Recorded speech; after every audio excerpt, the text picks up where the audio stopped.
ये बहुत बड़ी खुशी की बात है और हम लोगों के लिए और हमारे कार्यकर्ता, भारतीय जनता पार्टी के जो कार्यकर्ता थे, सबकी मेहनत का असर दिखाई दिया है।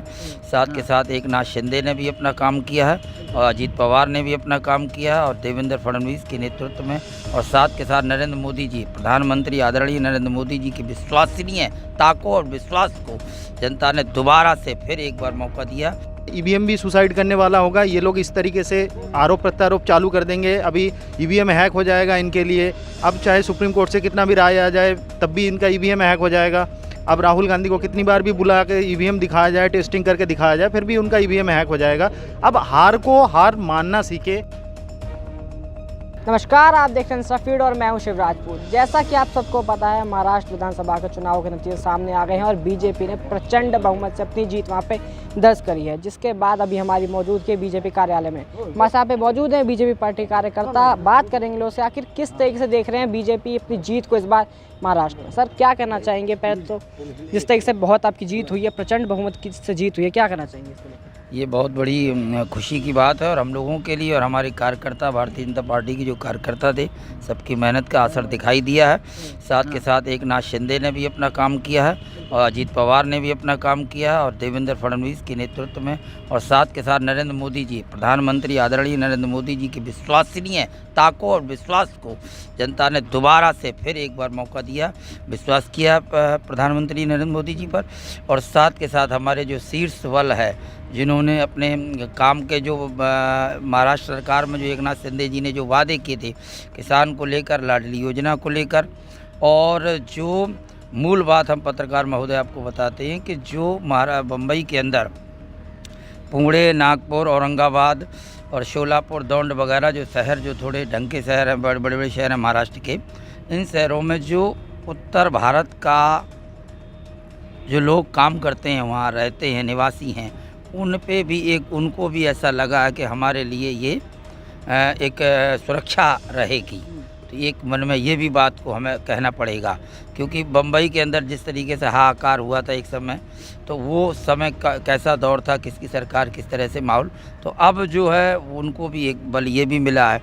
साथ के साथ एक बात ये भी आई है कि जो अन्याय जो कि संजय राउत जी ऊट पटांग बोलते हैं, हिंदुत्ववादी को भी बरकरार नहीं रखा इन्होंने कहीं ना कहीं। वो कि जिस तरीके से बाल ठाकरे ने उस चीज़ को बरकरार रखा, वो भी टूटी। संजय राउत जी के भी ऊटपटांग बयान, तो ये सब चीज़ों को देखा गया, जनता समझ गई और नरेंद्र मोदी जी पर विश्वास और विश्वसनीयता बरकरार रखी। लोकसभा में जो सीटें कम आई हैं, तो उससे लोग ऐसे लग रहे थे कि भाई अब ये क्या, अब कैसे, तो वो भी चीज़ हम लोगों ने, जैसे हरियाणा में जिस तरीके से सहमति मिली, जनता का आशीर्वाद मिला, वैसे ही महाराष्ट्र की। तो सर, एक और बड़ी बात पूछना चाहेंगे। एक बहुत बड़ा फैक्टर जो बताया जा रहा है, वो मोदी जी का नारा बताया जा रहा है कि एक हैं तो सेफ हैं, जो नारा चला है बीजेपी पार्टी की तरफ से हिंदुत्व छवि को लेकर, वो बहुत बड़ा कारगर फैक्टर बताया जा रहा है, क्या कहना चाहिए? देखो, मैं हिंदुत्व वाली बात तो आपको बताया ही मैंने। संजय राउत जी जिस तरीके से बोलते हैं, तो वो चीज़ वो निभा नहीं पाए हैं। तो एक है सेफ हैं। अब तो जो नारा देश का राजा प्रधानमंत्री जो बोल रहा है, तो उसके तो गरमाई होगी ना उस बात पर, तो सम्मान होगा ना, उसको बात को दिमाग में रखा जाएगा। जब सबका साथ, सबका विकास, सबका विश्वास की बात हम रख सकते हैं, तो एक है तो सेफ है, नहीं रख सकते क्या?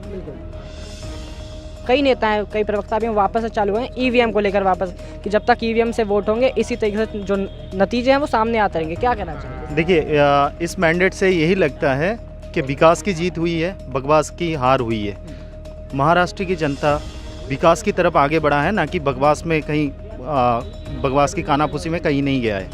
और रही बात ईवीएम को लेकर, अभी कुछ देर में ईवीएम भी सुसाइड करने वाला होगा। ये लोग इस तरीके से आरोप प्रत्यारोप चालू कर देंगे। अभी ईवीएम हैक हो जाएगा इनके लिए।